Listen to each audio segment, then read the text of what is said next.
So asirratti this teacher is gonna tell us what he exactly doing. Maal akka hojjetu nuuf himuu deemaa jechuudha barsiisaan kun. Mee waliin haa ilaallu. I'm teacher. And you? I'm a student.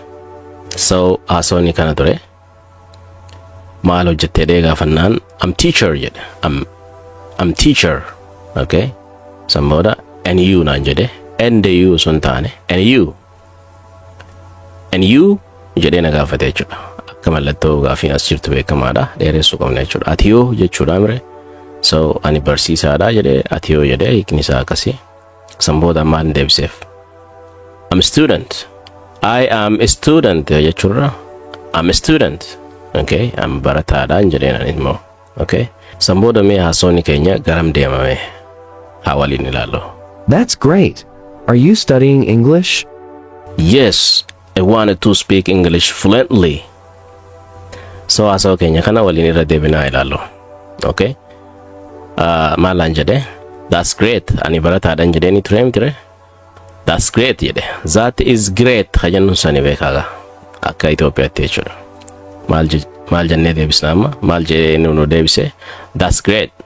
That's great jennee jechuudha. That's great. Okay? Suni bareedaadha jechuudha. Baay'ee gaariidha jechuudha. Hiikni isaati. So that's jenneeti gabaabsine jechuudha. That's great. That's great. That's great jennee jechuudha. Booda gaafii na gaafate. Are you studying English? Are you studying English? Akkasi beenaami. Okay, isa kanatti qoo asirreessu. Are you studying English jedhee jechuudha. Are you studying English? Yeroo inni gaa dubbisu hin dhageenye jechuudha reefu. Okay? Are you studying English? Waan akkasii takka jechuudha. Okay? Gaafiin inni gaafate Ingiliffaa barachuu jirtaa jechuudha gaafiin isaati. So ani maalin deebiseefi? Yes jedheeni sambooda. I want to speak, okay, English fluently. Akkasi dubbisna. Akkuma akkasi jenna. No. Yoo jennee kanuma qabaate garuu fooyyessinee jirraan fooyyessinee yaamna jechuudha. Mee waliin haa fooyyessinu. So akkuma beektan yesiin salphaadha. Yes. Wanni isa fooyyessinu hin jiru jechuudha. I wanted to kajedhu maal goone? I wanted to. Okay? I wanted to. Maali akka seera Ingiliffaa yookiin Ameerikaatti maaltu jira? Qubeen leetariin N fi T wal maddii yoo dhufan jedha. Seerichi jechuudha. Maal goona jedha. T kana achirraa kaasuu qabna jedha. N qofaatu dhagama. Saniifuu I wanted to. I wanted to. I wanted to. I wanted to osoo hin taane. I wanted to. Saniif akkas ta'e jechuudha. I wanted to speak. Okay? I wanted to speak English. Angaasii jechuudha. Asillee yoo dhufne N fi T wal maddii jiran agartanii? Saniif fluently jechuudha. Maaliin godha? N fayyadame T yoon asii kaase kam taate? Fluently. Sii galanii? So, akkasii dubbisna jechuudha. Akka fakkeenyaaf jecha internet jedhu si yoo fudhatte internet jedhaniin isaan. Okay? Jecha interview jennee nuti amnu interview jedhaniin. Okay? Jechoota akkanaa kana baay'eetu jira jechuudha. Kutaa biraa keessatti walitti qabnee kan ilaallu ta'a jechuudha. So irra deebinee al tokko haa dubbifnu. Yes, I wanted to speak English fluently. Akkasitti dubbisnaa jechuudha. Eeyyee ani afaan Ingiliffaa sirnaan dubbachuu fedhiin qaba jechuudha. Asirra fluent jechuun afaan san sirri dubbachuu jechuudha. I'm fluent speaker yoo ta'e I'm fluent speaker yoo ta'e ani dubbataa san afaan sanii akka gaarii dubbatu jechuudha. Osoo hin caccabsine jechuun osoo sin dhibne haasa'u jechuudha. Osoo jechi ati jechuu barbaadde si duraa badee rakkanne haasa'u maali fluency jedhaniini. So akkas fakkaata. Sambooda barsiisaan kun maallaan jaalaata. Haalaallo. That's good. Practice every day and you'll improve. Thank you. I will.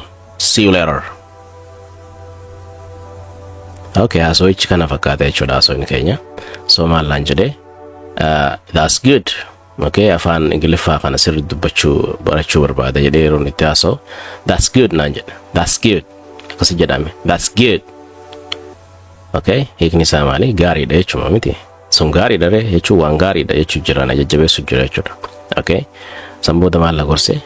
practice every day naan jedhe. Okay, guyyuu shaakalee jechuudha. Practice jechuun shaakaluudha mire. Every day guyyuutii miti. And naan jedhe. And tana ennuma qofa yennaa miti yoo isa duuba jechi biraa jiraate.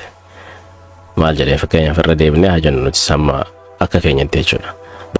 That's good. Practice every day and you'll improve. That's good.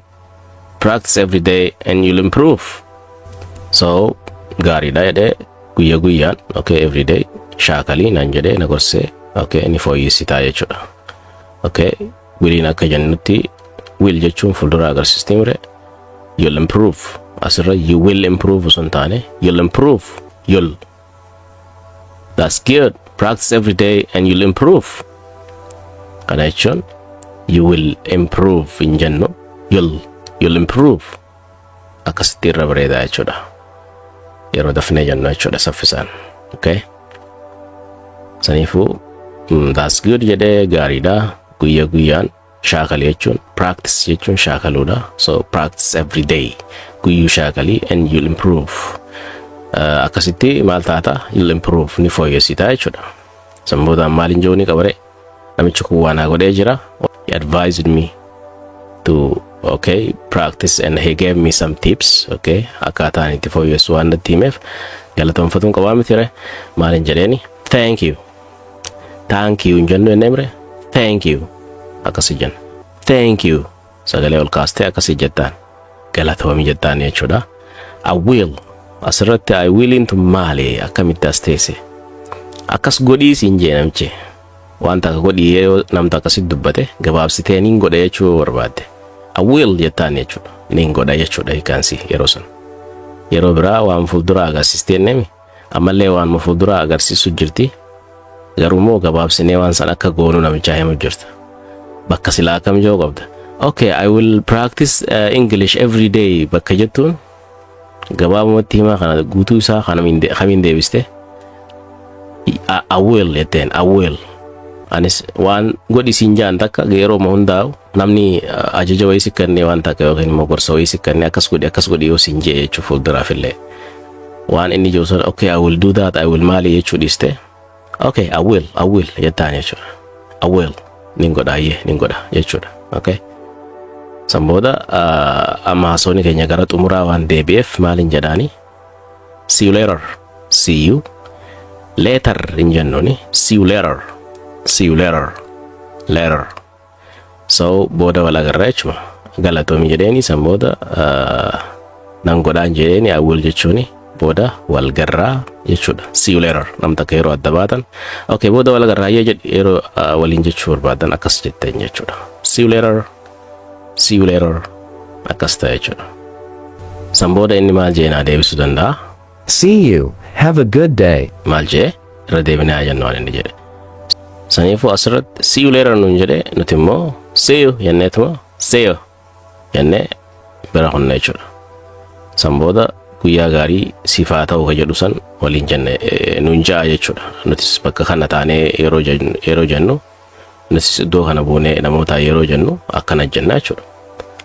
Okay namni see you later sin jedhe atilleen see you later hin jettuun jechuudha. Maal jettaani see you inni see you later sin jedhe booda wal garra jedhe see you. Okay sambooda namichaan guyyaa gaarii jechuu qabde jechuudha. Have a good day maal jenneen have a good day akkas jettaan jedha. See you have a good day sagalee akkasit hammateetti wal kaastee akka nama saniif kabajaa qabdu agarsiisaadha adda baaten jechuudha.